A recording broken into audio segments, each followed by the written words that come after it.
apart three seeds of power: establishing a military training and development of a defense force. As New Terra flourished, the leadership recognized the necessity of a robust defense to protect their newfound freedom and prosperity.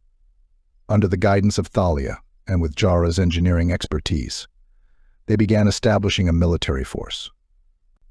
This was not merely an army, it was a defense force rooted in the principles of New Terra diversity, cooperation, and innovation.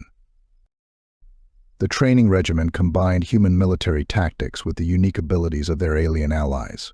The Tarkins, with their natural strength, were trained in ground operations, while the agile Skrell specialized in aerial and space combat using the adapted Vorlix technology.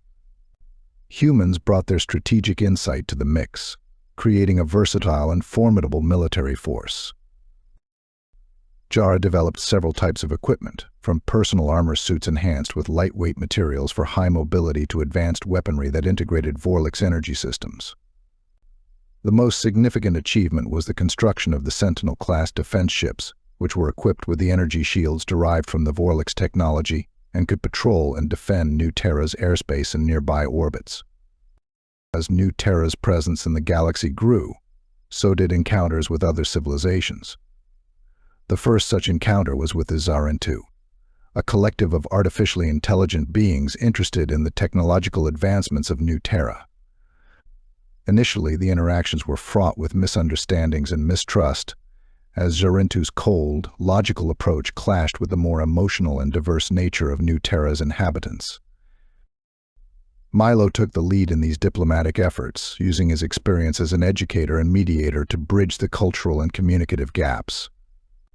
After several tense meetings, they reached an understanding, and the Zarentu became one of New Terra's most valuable allies, intrigued by the human-led society's ability to blend different cultures and technologies. With a stable society, flourishing culture, and a strong military, New Terra's council turned its attention to economic development. The objective was clear: establish a self-sustaining economy to support growth and secure the colony's future. This involved setting up trade networks within New Terra and other star systems. Thalia negotiated trade agreements primarily by leveraging her technological insights to ensure that New Terra traded valuable technology and resources on fair and beneficial terms. A significant trade deal was brokered with the Zarentu, exchanging New Terra's organic agricultural products for advanced Zarentu computing components. Moreover, an economic policy was instituted to encourage innovation within the colony. Tax incentives were offered to startups focusing on new technologies or improvements to existing systems. A local currency, the Terra, was introduced to facilitate trade and investment and to assert New Terra's economic independence. With its military established, its first diplomatic ties forged, and its economy beginning to thrive, New Terra was rapidly transforming from a fledgling colony into a formidable entity in the galactic arena. However, this visibility and success drew traders, allies, and potential adversaries. The next part of the story will explore the first major external conflict, testing New Terra's military and diplomatic resolve.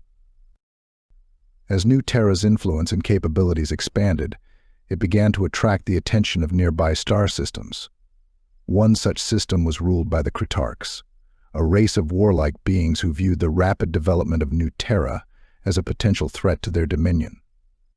The Kritarchs had long imposed harsh rule over several less developed planets, exploiting their resources and subjugating their populations.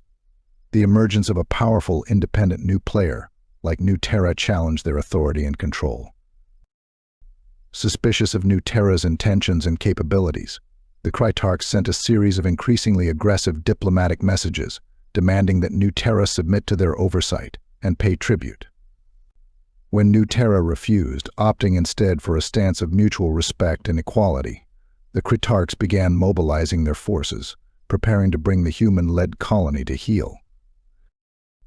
Anticipating the possibility of conflict, New Terra's Defense Council, led by Thalia and Jara, had prepared a comprehensive defensive strategy that leveraged both their technological advancements and the unique capabilities of their diverse populace. Sentinel-class defense ships were positioned in critical orbits, while ground forces, comprising both humans and their alien allies, fortified key positions on New Terra and its moons. The Kritarchs launched their assault with a surprise attack aimed at turning off New Terra's satellite communications. However, thanks to the advanced warning systems developed from the reverse-engineered Vorlix technology, New Terra was able to mobilize its response quickly. The first major battle occurred in orbit around New Terra, where the Sentinel ships, utilizing guerrilla tactics, managed to turn off several of the Kritarchs' heavier warships.